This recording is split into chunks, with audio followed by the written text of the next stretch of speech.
Hablemos de libros. ¿Qué más? Diciembre de 1843.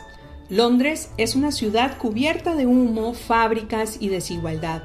La revolución industrial ha producido riqueza, sí, pero también ha normalizado la miseria. En ese clima, un escritor cansado, endeudado y profundamente molesto con su tiempo, escribe una historia corta, casi urgente sobre fantasmas y dinero. Charles Dickens no está pensando en villancicos ni en postales navideñas, está pensando en pobreza, en niños trabajando en una sociedad que ha aprendido a mirar hacia otro lado. Así nace un cuento de Navidad. Y sin saberlo, también nace una de las historias más adaptadas de la cultura moderna. Bienvenidos, bienvenidas a Hablemos de Libros ¿Qué más? Soy Hazel Fallas, periodista, científica de datos y lectora. Dickens publica un cuento de Navidad en diciembre de 1843. El libro se vende de inmediato. No es una novela larga ni sofisticada, es una fábula moral directa, escrita con prisa y con intención política. Ebenezer Scrooge no es solo un hombre avaro, es la encarnación de una idea peligrosa, que la pobreza es culpa de quien la padece y que la compasión es un gasto innecesario. ¿Les suena familiar eso? Dickens había denunciado el trabajo infantil.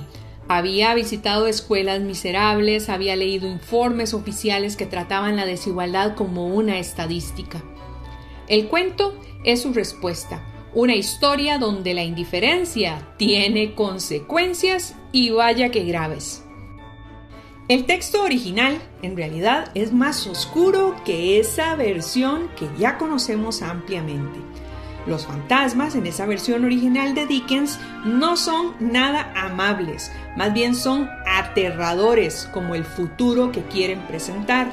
La muerte de Scrooge no provoca absolutamente nada de tristeza, sino más bien alivio y celebración social. La Navidad en Dickens no es solo celebración, es un examen moral. La pregunta no es si Scrooge será feliz, sino si seguirá siendo útil para una sociedad que tolera la injusticia. La redención existe, sí, pero no es gratuita. Viene acompañada de vergüenza, miedo y memoria. Así era la versión original del cuento. Sin embargo, muy pronto el cuento empieza a transformarse. Dickens lo adapta para lecturas públicas y enfatiza el humor, suaviza algunas escenas. Claro, se da cuenta de que al teatro y a las presentaciones públicas nadie va precisamente para recordar sus penas y sus llantos.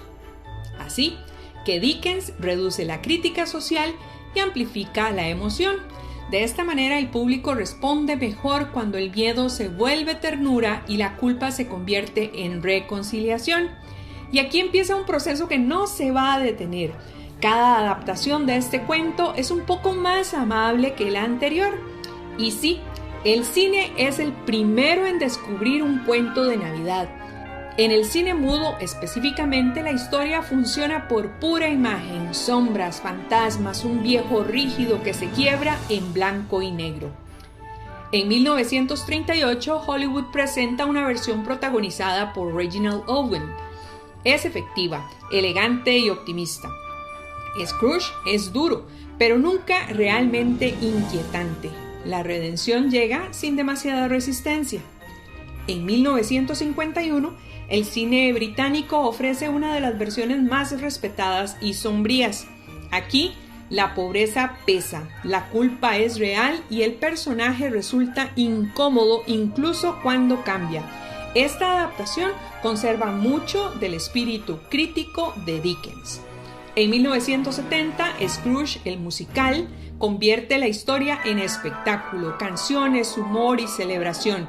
El drama social queda en segundo plano.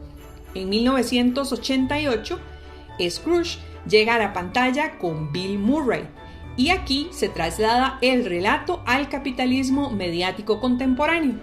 El avaro ya no es un prestamista, sino un ejecutivo de televisión cínico y cruel. Es una de las adaptaciones más lúcidas porque entiende que Scrooge no pertenece al siglo XIX, simplemente cambia de traje en el siglo XX o incluso en el siglo XXI. En 2009, Disney lanza una versión animada con captura de movimiento, visualmente oscura, tecnológicamente impresionante, pero narrativamente conservadora. En ella, quizás recordarás el papel de Jim Carrey.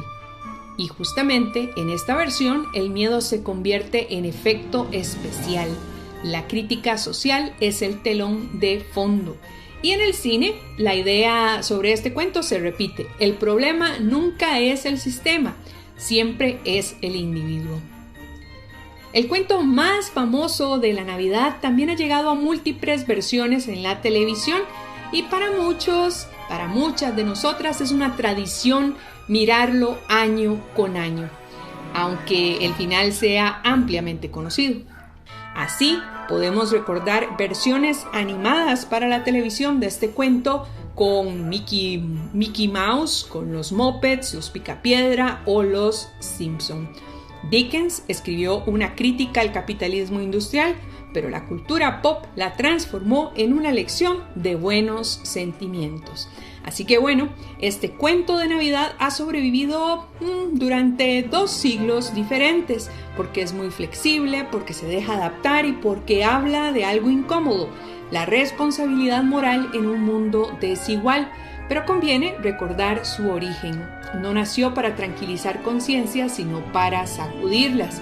Entre fantasmas, películas, musicales y caricaturas, sigue flotando la misma pregunta que Dickens lanzó en 1843. ¿Qué hacemos con la riqueza, con la pobreza y con los otros? Tal vez por eso volvemos a Scrooge cada diciembre, porque aunque lo disfracemos, el espejo sigue aquí. Gracias por escuchar Hablemos de Libros que Más. Nos encontramos en el próximo episodio y recuerda, nunca dejes de leer. Les deseo una muy feliz Navidad. Hablemos de libros. ¿Qué más? Music by Aaron Kenny. Christmas Village from YouTube Library.